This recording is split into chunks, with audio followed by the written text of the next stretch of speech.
Hello, friends.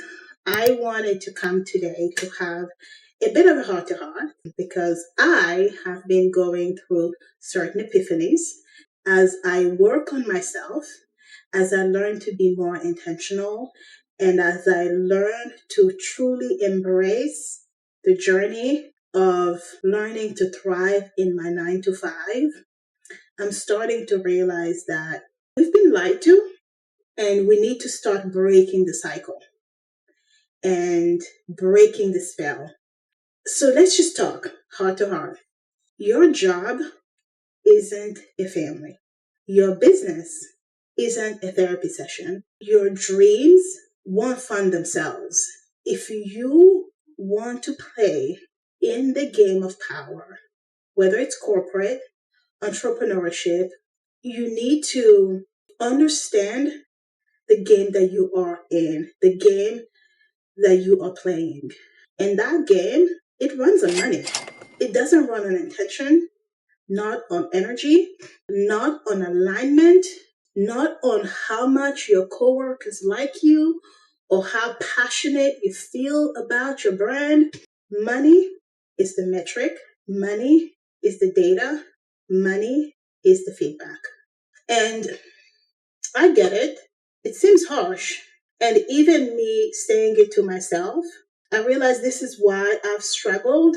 Despite being driven, I've never really risen up to the potential that I know I can achieve in my career and in my business. Because I essentially didn't really fully maybe grasp or chose to accept this notion. I wanted to kind of have the best of both worlds and just kind of dilly-dally around pussyfooting, like they say, in corporate and in my business. I can have this conversation today because I'm accepting a few things. The reality of the game that I'm playing in, but also at the same time, the false notion that somehow me acknowledging the game that I'm playing in, learning how to play the game, is me abandoning my values. No, it's not. It's not about abandoning our values. It's about accepting the reality so that we can actually win in it. You see, far too many Black women and women in general, especially as minority women, are leaving the workforce because we don't understand the game. And we reject it because we think it doesn't align with our values. And in a way, it doesn't. But should it? So what keeps happening is that at the very top of the most powerful companies continues to be people who are honestly not the best people because you and me, we're getting out of the game. So that is what I kind of want to talk about and dig a little bit deeper today. Idealism versus the numbers. Let's talk about it. Before we go, please hit the like button. It's a small task for you, but for a small channel like me, it means everything.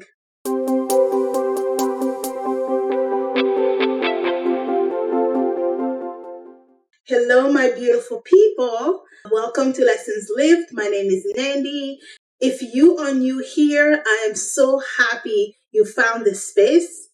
Ours is a community of ambitious women who take action. We leverage our full-time jobs to build scalable side businesses because we know that wealth isn't an escape plan, it's a power move. For you, my ladies, who are ready to turn your career into capital, your expertise into income, and your business into legacy, you are in the right place and I welcome you. So today we are having a heart to heart. I have been going through a whole lot of epiphanies in the year of our Lord 2025. I have made certain commitments to myself to become more intentional, more present, and more cognizant of everything that's happening around me. My wake-up call, think about it as a meeting, a memory, and a math lesson.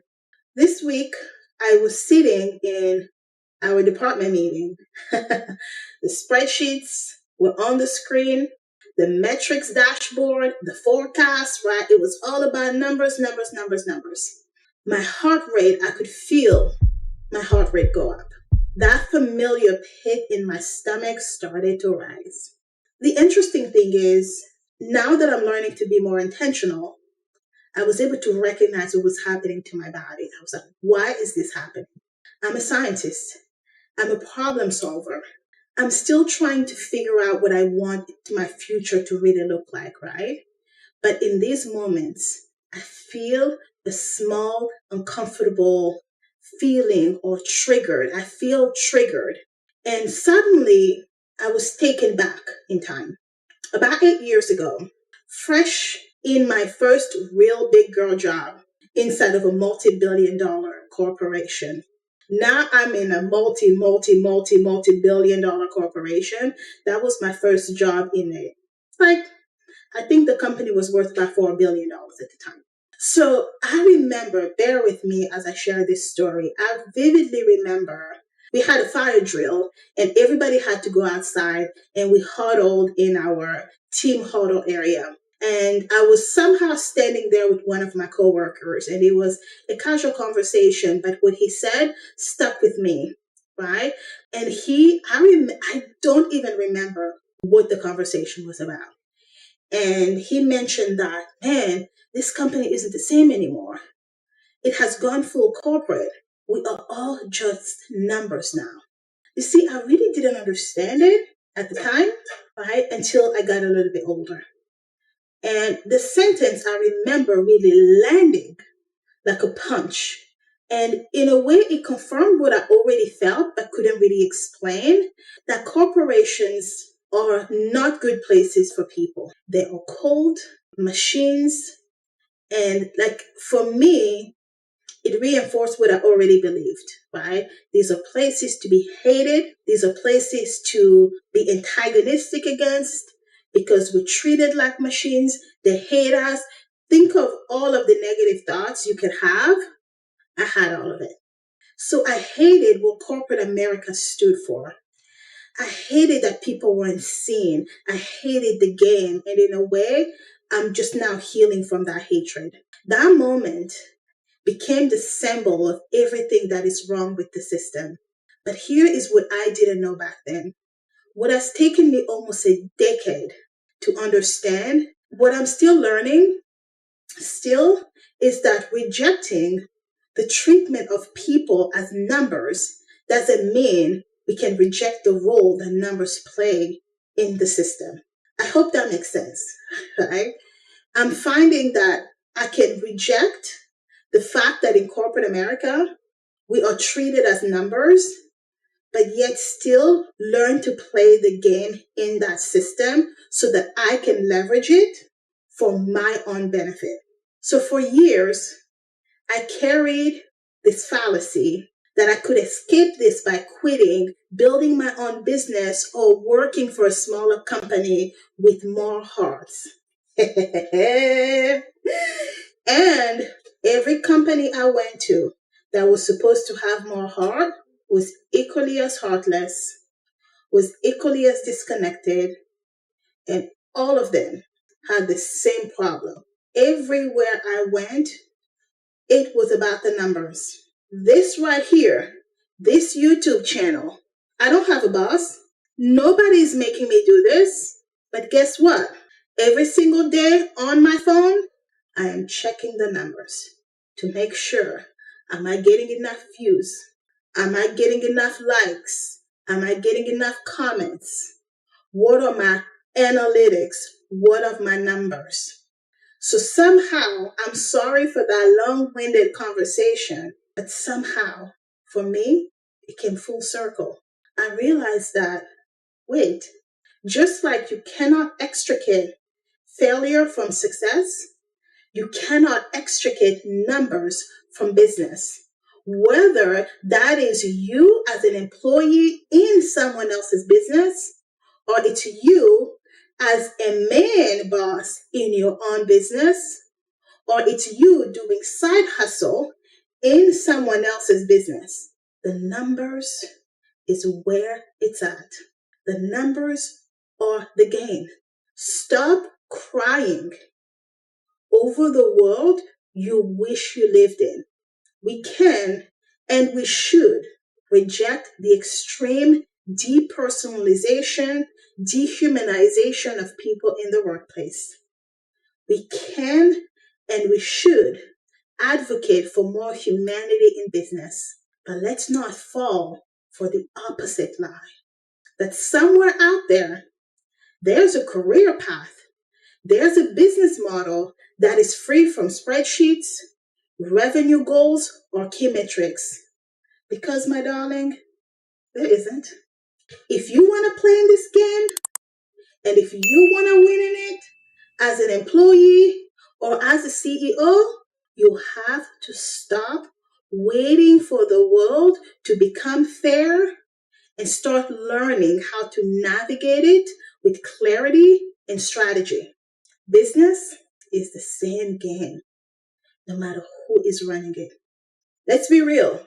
You can leave corporate America to start your own business. But guess what? You will be building financial projections instead of reading them. You'll be analyzing return on investment and how much you've spent on marketing. You'll be tracking lead conversions and churn rate. You'll be calculating runaway and profit margins. In other words, you're still dealing with numbers. You're just more exposed to them now.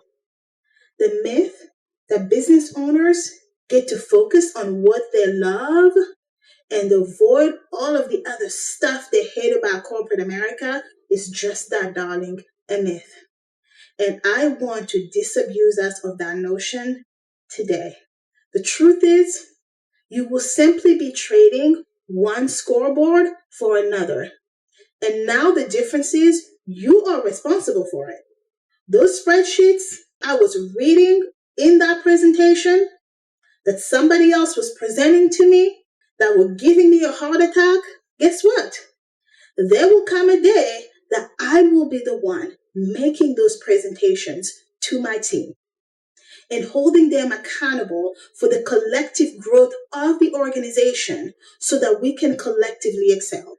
Yes, as the owner, I will get the biggest part of that pie. But let me promise you that if you are an employee in an organization, being cognizant of the numbers will help you make the case of a little bit more of that pie. This is why I have a whole series on how to track and quantify your numbers. We'll leave a link somewhere up here. If you don't understand your numbers as an employee in a company and how those relate to the organization as a whole, you are leaving money on the table, period. And for this group, for the women of the Power Move Collective, those who are serious about their career and their money, you have doggone better learn to understand the numbers. Because, honey, when you go into your own side business, those numbers, you will now be responsible for them. You might as well use your time in corporate America to begin learning and practicing to understand the numbers. Here is the mindset shift that for me changed everything. The emotional spike I had in the morning in that meeting, I caught it.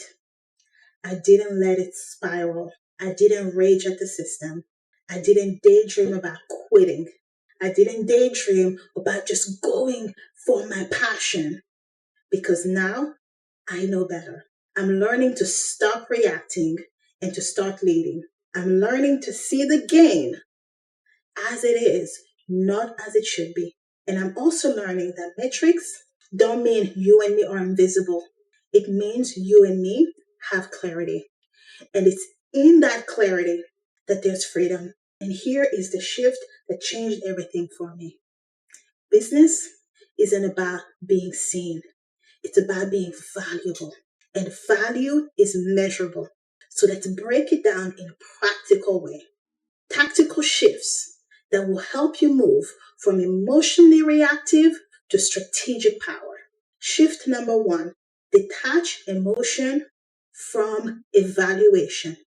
Rejection, slow month, or tough reviews, it's not an attack, it's information.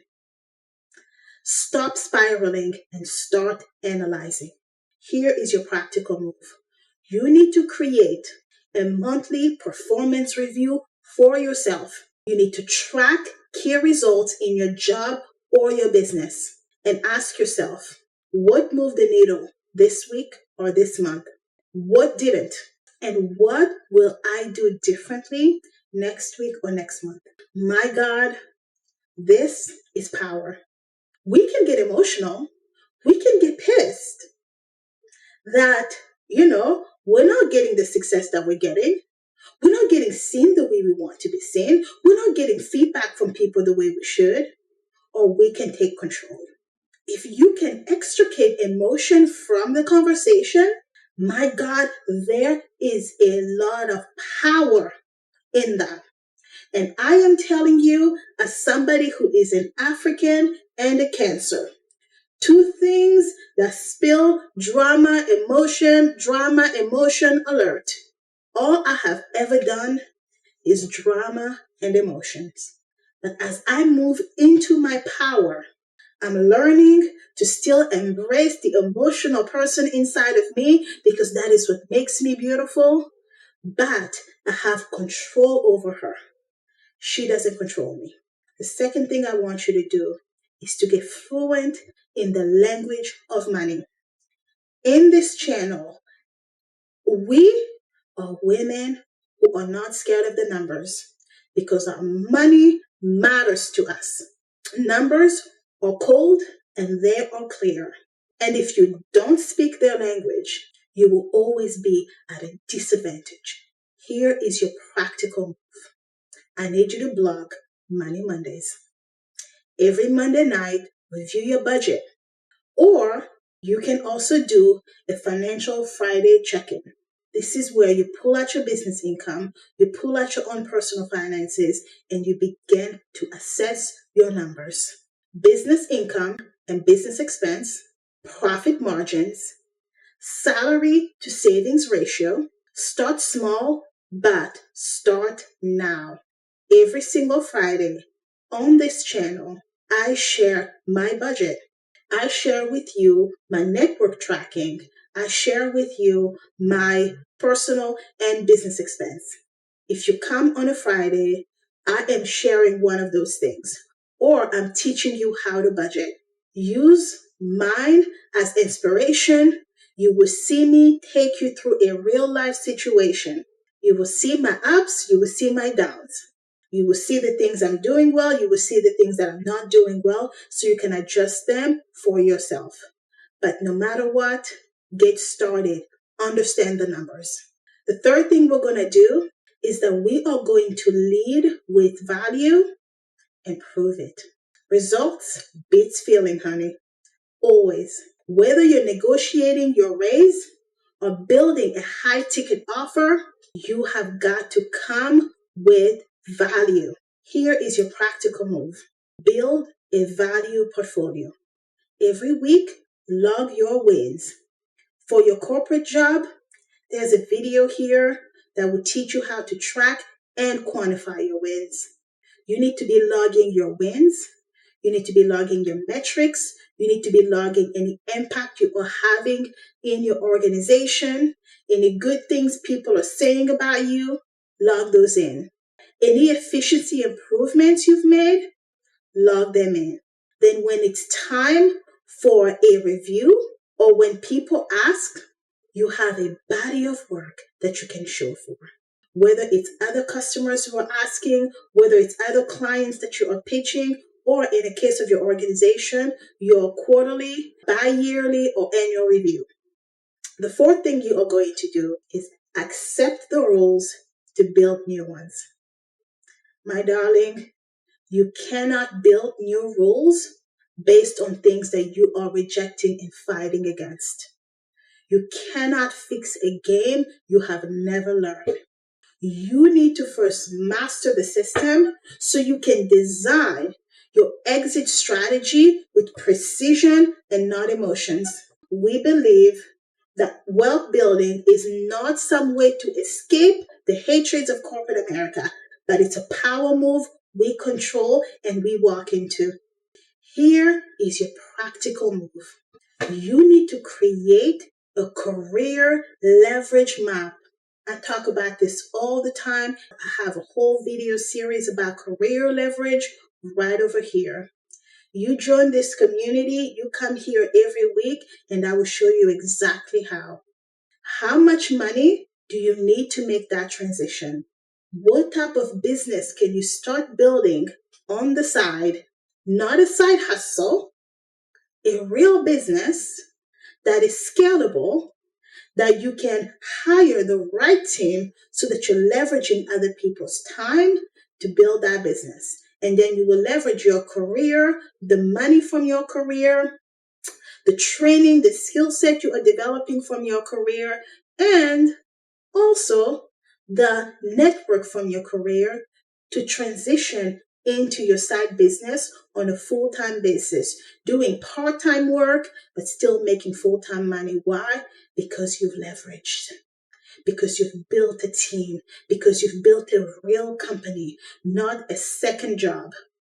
So you need to really be asking yourself, which skills am I monetizing in my business? How does my job's income, network, and time stability support my next move? You need to be intentional and you need to be focused and determined in achieving these things, honey. Now, let's talk about humanity within the numbers. Let me be clear. Numbers matter, but so do people, and so do you. Yes, business is a math game, but you don't have to become cold or calculated to win. You simply need to learn how to read the scoreboard, honey. And you need to learn how to build a system that reflects your value while still delivering results. You can be human and profitable. You can be strategic and compassionate. And you can be result driven and soul led. This, my darling, is what true leadership is about. In closing, this is a game. So let's play to win, baby. Let's play to win. You don't have to love the system. You don't have to romanticize it, but you do need to understand it so you can actually leverage it instead of letting it use you. That meeting didn't crush me. That fire drill conversation, though, it doesn't define me. That anxiety, it no longer paralyzes me. I've realized now that if I want freedom, real freedom, I have to play the game. And you better believe I will play to win. No more illusions, no more escapes, no more fantasies, just power, strategy, and ownership.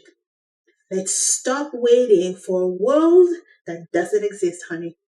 Let's build wealth mastery and freedom inside of the one that does. Are you in? If you found value in this conversation, please click that like button. Share this video with somebody else who needs to hear this message. I have a lot on my channel coming up on us together learning to go through this journey of leveraging our careers to build wealth long term. I am in the game and I do hope you join me. I have videos every single week on mindset, career, business, and money management. Thank you so much for joining me for another video, and I will see you in the next one.